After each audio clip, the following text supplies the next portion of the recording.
매스미디어가 참 발달이 돼서요. 우리가 참 이렇게 전화기로 컴퓨터로 이메일도 하고 페이스타임도 가지고 텍스팅도 하고 요즘에는 뭐 굳이 카드 같은 거를 써서 우표에 붙여서 통에다 안 넣고 그냥 카톡이라는 것을 통해서 그저 뭐 해피 뉴 이어 하는 조그만 무슨 애니메이션 같은 그런 카드로 보내는 것으로 땡치는 시대가 되어버렸어요. You don't have to go out and buy cards. You just text or 카톡. 그래서 우리가 편지를 쓰는 것이 무엇인지 잊어버리는 시대가 됐습니다. We forgot what it is to write a letter. 편지를 쓰는 시대가 어떤 것이. 근데 어느 남편이 아내에게 이렇게 편지를 씁니다. 아내가 31살, 이제 31세가 되는 해인데요. 가장 절실할 때에 내 곁에 있어준 사람, 나로 인해 가장 큰 기쁨을 누릴 자격이 있는 사람, 다른 어떤 것으로도 그 자리에 대신할 수 없는 사람, 라일락 향기처럼 늘 변치 않는 향기를 가진 사람, 마주보고 있는 것만으로도 미소 짓게 만드는 사람, 바람 곁에라도 그 존재가 느껴질 것 같은 따뜻한 사람, 사유라는 내 머릿속에 공간을 가득 채우고 있는 사람, 아침에 눈 뜰 때마다 그 눈부신 모습이 기다려지는 사람, 차에 대해서도 너그러 볼 수 있는 사람, 카드에 적어 보내는 작은 사연만으로도 행복할 줄 아는 사람, 탁월한 온유함으로 타인의 아픔을 이해해 줄 수 있는 사람, 아는 사람, 파란 하늘처럼 늘 그 빛이 변치 않는 사람, 하나님께서 그분을 주신 당신을 그분의 이름으로 사랑합니다. 남편이. 참 이런 남편이 있으면 좋겠죠? 우리 남편들은 오늘 가셔가지고 이렇게 한번 아내에게 편지를 써보세요. 밥상이 달라질 것입니다. 마주보고 있는 것만으로도 참 기쁜 거. 그저 바람에 날리는 그 바람도 참 그 라일락 향기도 같은 그런 아내. 이 아내가요 31년 동안 그 어떤 받은 선물보다도 그 편지를요 더 기뻐하지 않았을까. 저는 오늘 이 사도 바울이 쓴 이 로마서, 정말 사랑하는 마음을 가지고 남편이 아내에게 쓴 편지같이 이 구원의 감격, 하나님이 주신 은혜의 그 복음의 감격, 눈물로 이 편지를 로마서에 있는 성도들에게 쓰면서 저는 그분이 쓴 이 로마서를 오늘 소개하려고 합니다. 그 로마서를 쓸 때에 사도 바울은 직업이 뭐였는가 하면 텐트 메이커였어요. 이 텐트를 만들어서 구슬땀 나는 그 땀을 흘리면서 텐트를 만들어서 그 아침부터 저녁까지 일하다가 저녁 되면 여기저기 회당에 다니면서 복음을 전하기 위해서 일하면서 피를 뿌리고 피 묻은 이 복음을 전하던 사도 바울. 이 편지를 로마에 보내면서 오늘 저와 여러분들에게 이 중요한 이야기를 뭐 하나 전해주고 있습니다. 이번 한 주일 동안 매주 우리가 주일날 나오시기 전에 한 주일 동안 우리 로마서가 지금 16장으로 되어 있는데요. 한번 16장까지 다 읽고 다음 주에 오시면 좋겠어요. 이 제가 전하는 것보다 또 누가 전하는 그 설교보다 여러분들이 직접 하나님께서 전해주신 이 말씀을 내가 읽고 깨닫는 은혜가 더 클 거라고 생각합니다. 그리고 사도 바울이 만났던 그 주님, 왜 사도 바울이 주님께 감사했고 왜 그 생명을 바쳐서 이 피 묻은 복음을 사도 바울이 증거했고 왜 이렇게 하나님께서 자기의 주신 이 은혜가 너무 컸느냐는 거예요. 여러분, 어거스틴이요, 성 어거스틴이 됐는데 4세기 동안 그는 타락한 부패한 사람이었어요. 근데 지나가는데 애들이 톨레레게라고 노래를 하고 있었어요. 근데 톨레레게를 번역하면 take and read, 펴서 읽어봐라. 펴서 읽어봐라는 애들의 놀이소리를 듣고 성경이 있기에 그걸 딱 펴서 봤더니 로마서 13장 13절 14절 말씀이 딱 나왔어요. 낮에와 같이 단정히 행하고 방탕과 술 취하지 말며 음란과 호색하지 말며 질투와 시기하지 말며 오직 주 예수로 옷 입고 육신의 일을 도모하지 말라고는 그 말씀이 딱 나온 거예요. 그럴 때 이 성어시대 마음에 콱 찔린 거예요. 그리고 그의 인생이 변하게 된 거예요. 여러분, 제가 오늘 왜 이런 말씀을 새해 드리느냐? 한 사람의 마음이요, 자기가 어떤 목적을 딱 가지고 움직이면요, 이런 능력이 생기게 된다는 거예요. 미국에요, 이 디플로맷, 이 외교관도 다, 외교관이 어느 나라든 다 있잖아요. 근데 외교관이 딱 갈 수 없는 곳에 이 회사, 이 기업은 들어갈 수가 있는 기업이 하나 딱 있어요. 어느 기업인지 아십니까? 애틀랜타 조지아에 있어요. 그 기업이. 예, 크게 얘기해 보세요. 예, 한번 그림을 보여주세요. 코카콜라에서. 이 코카콜라는 외교인이 들어가지도 못한 나라도 이 코카콜라는 들어가는 거예요. 이 코카콜라가 들어가는, 만든 이 회상의 사장은 기자가 물었어요. 당신은 이 코카콜라를 이끌면서 어떤 마음으로 하십니까? 그랬을 때 자기에게는 딱 한 가지 목적, 생명을 걸고 있는 목적, 자기를 아침에 일어나게 하는 목적, 자기를 뛰게 하는 목적이 있는데 이 코카콜라를 가지고 전 세계의 모든 사람들이 한 번 마시고 죽게 하는 거예요. 자기의 몸에는 피가 흐르는 것이 아니고 코카콜라가 흐른다고 그래요. 여러분, 이런 한 사람이 어떤 목적을 딱 가지고 사니까요, 저 말레이시아인가 어디 거기는요, 밥에다가요 코카콜라를 말아서 먹는데 너무 좋아서. 그런 정도로 온 세계 그 촌에도 코카콜라가 뭔지 알 수 있는.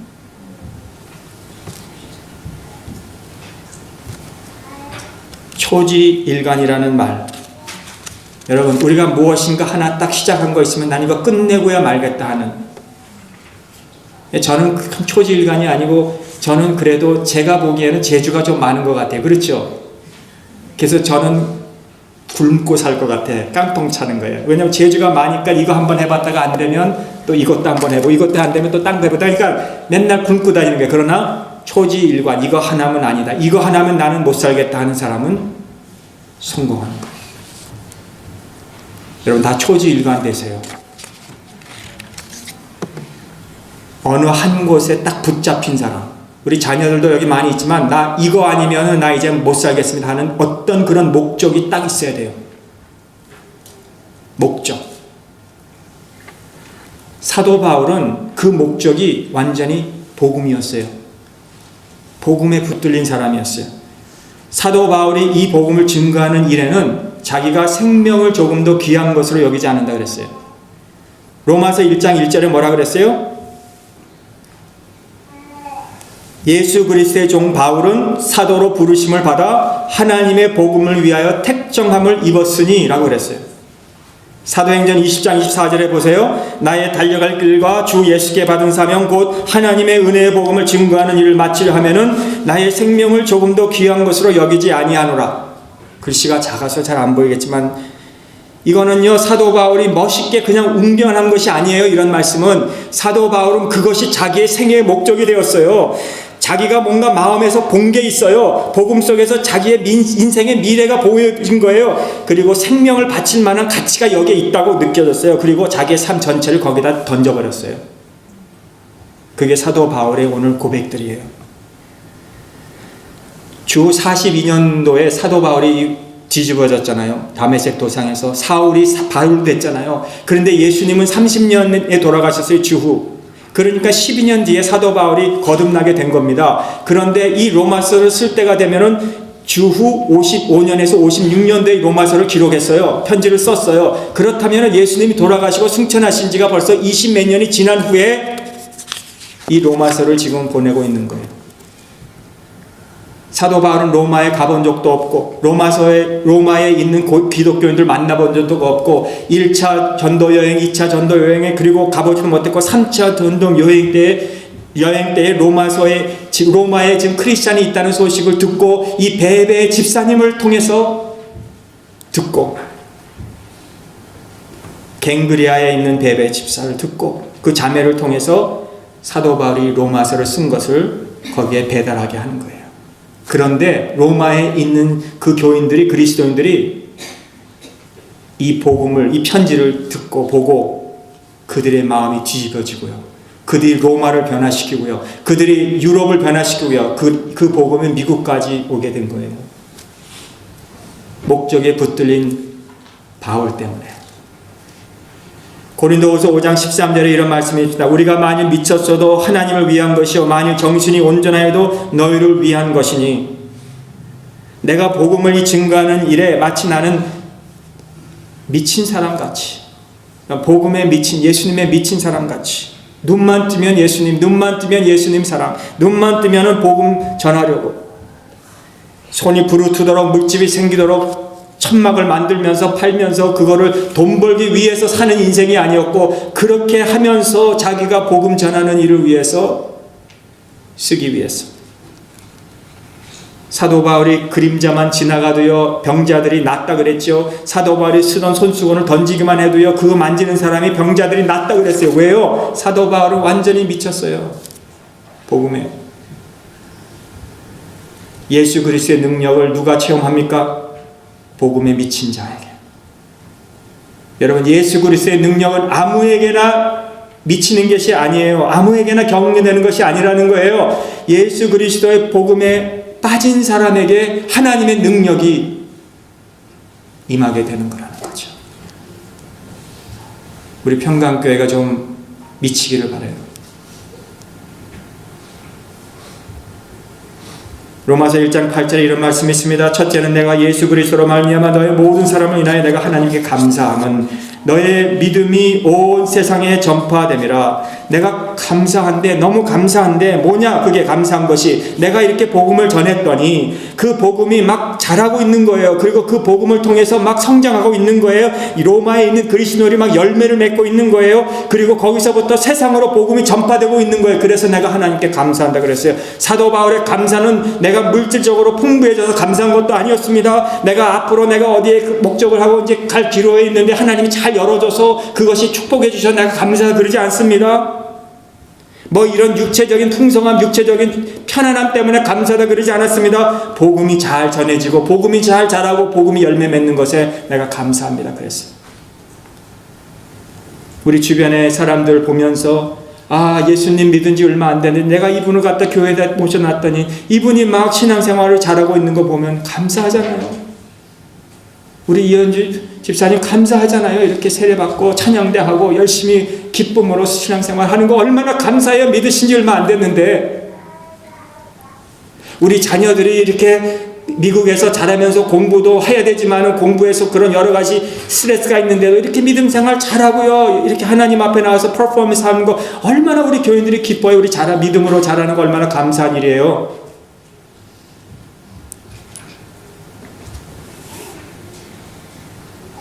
그것뿐만이 아닙니다. 사도 바울은 그 목적, 그 꿈 자체가 복음이었어요. 꿈. 그래서 로마서 1장 15절에 보면 그러면 나는 할 수 있는 대로 로마에 있는 너희에게도 복음을 전하기를 원하노라. 나중에 우리가 로마서 마지막까지 가보면 더 확실히 알겠지만요.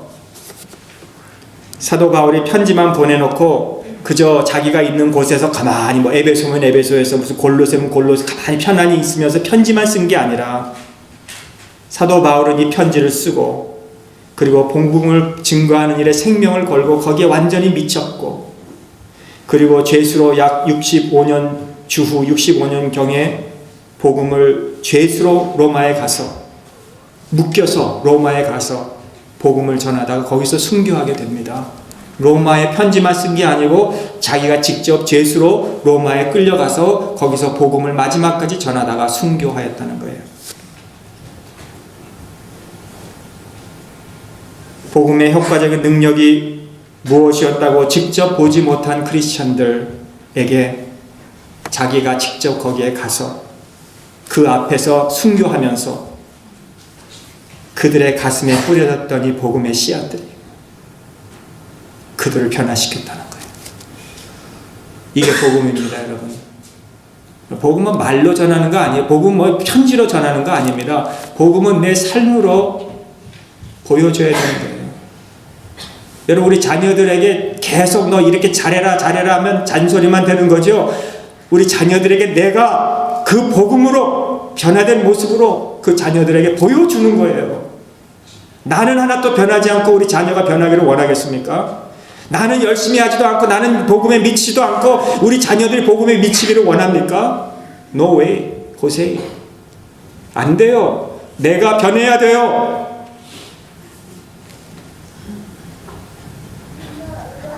기독교의 능력은 다수에 있는 것이 아니라는 거 우리가 알지 않아요? 기독교의 능력은 소수에 있습니다.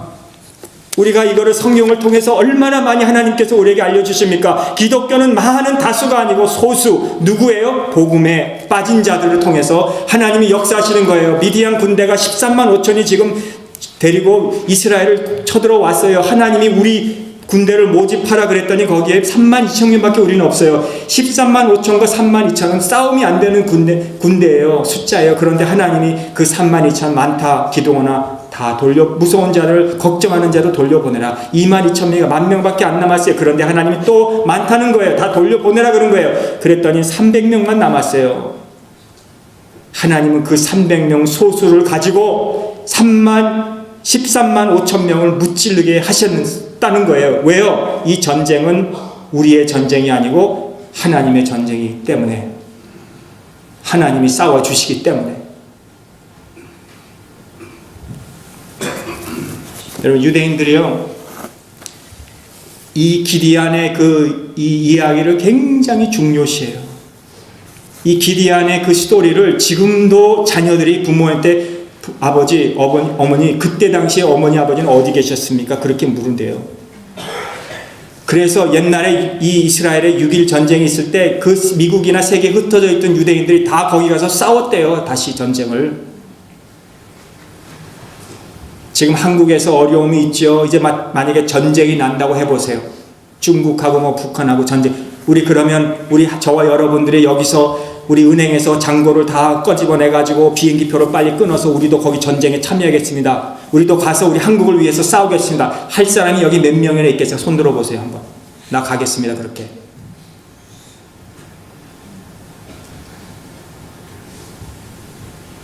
한 사람도 없어요. 우리 한국을 위해서 싸울 사람이 한 사람도 없어요. 우리는. 왜? 우리 젊었기 때문에, 우린 여기가 좋기 때문에, 우리는 편안하기 때문에, 우린 여기가 세이프하기 때문에. 물론 여러분들이 다 마음속으로 손을 들으신 건 압니다. 제가 가겠다고, 가야지.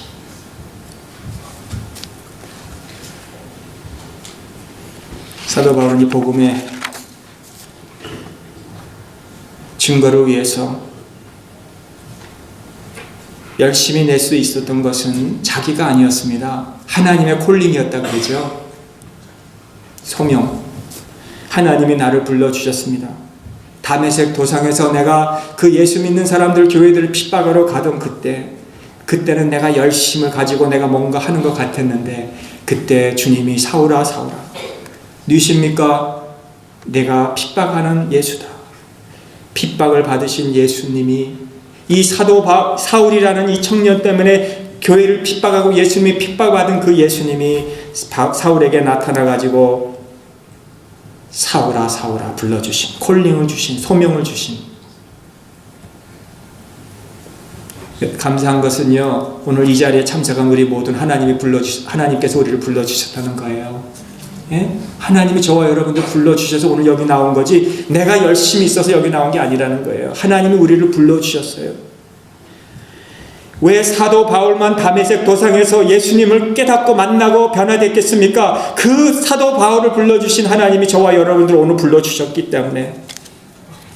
사도 바울은 자기가 이 스데반에 돌 쳐서 순교시키는 그 장면에서 자기가 제일 앞장서고 돌 던지라고 내가 코트를 잡고 있겠다고 막 뒤에서 그렇게 앞장서던 사울이 나중에는 그가 깨닫고 보니까 내가 죄인 중에 괴수입니다. 이게 가슴속에 스며들어야 돼요. 내가 죄인입니다. 내가 죄인 중에 괴수입니다. 왜 사도 바울이 복음을 가지고 그렇게 감사하면서 생명을 건지면서 그거를 목표를 가지고 살았습니까? 그것이 깨달아졌기 때문에 그런 거예요. 마음속에.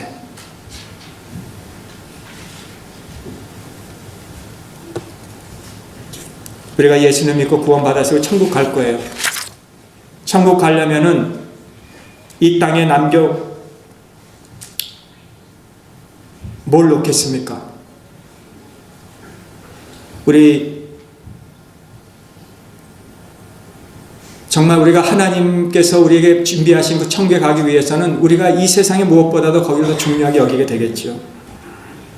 하나님이 우리 소명 주셔서 그 천국 가게 하셨지만은 그게 다 목적이 아닙니다. 사실은 그 소명은 왜 하나님이 우리를 그러면 천국에 빨리 데려가지 않습니까? 왜 아직 우리를 여기 남겨두셨습니까? 뭔가 있죠. 돈 더 벌라고? 한번 총각 처녀는 결혼 안 했으니까 한번 결혼해 보라고? 그리고 오라고? 아니면 우리 한번 뭔가 좀 진급해서 좀 저 밑단에서 일하다가 좀 높은 자리를 한번 해보고 오라고? 하나님이 왜 우리를 여기다 남겨두셨습니까? 복음 증거하라고. 우리가 그 감격을 안다면요, 이 세상의 사람들을 주님 앞으로 인도하고, 그리고 단 한 명이라도 주님 앞에서 자라고 열매 맺고 성장하는 것을 우리가 감사하고, 또 그런 사람이 우리 주변에 아직도 모르는 사람이 있다면 그 사람을 위해서, 우리 사명을 위해서 우리를 남겨주셨다는 거죠. 자살하는 사람들이 우리 한국에 1위인가 그런 데는데요, 그렇습니까? 정말 한국이 1위예요? 자살하는 사람이 그렇게 많아요, 한국에? 여러분, 거지 자살하는 거 봤습니까? 거지는 절대로 자살 안 해요. 왜 그런지 아십니까? 먹고 살아야 되니까. 오늘 내가 밥을 먹어야 되니까, 나 배가 고프니까. 누가 자살하는지 아세요? 편안하고 잘된 사람들이요, 아유 뭐 이것 해도 뭐 그렇고 저거 해도 그러니까 에휴 모르겠다 하고 자기를 자살하는 거예요. 여러분, 절대 자살하지 마십시오.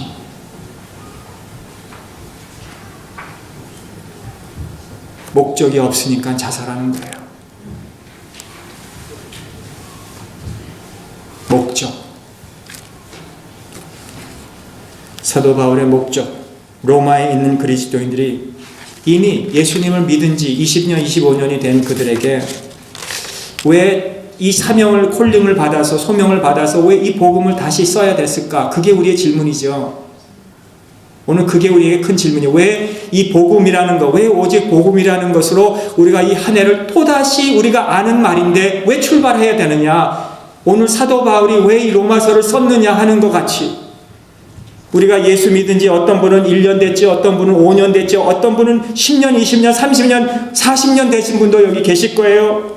왜 우리에게 그런 복음이 또 필요합니까? 왜 드려야 됩니까? 왜? 우리가 구원의 감격이 무뎌졌기 때문에, 우리의 마음속에 끊는 것이 식어졌기 때문에, 예수님을 믿는 그 열정이 사라졌기 때문에, 영원 사랑하는 마음이 없어졌기 때문에, 로마서에 쓴 이 사도 바울의 로마서를 통해서 다시 한번 우리에게 분리뜩 일어나게 하기 위해서 이 복음을 다시 한번 우리가 드려야 된다는 거예요.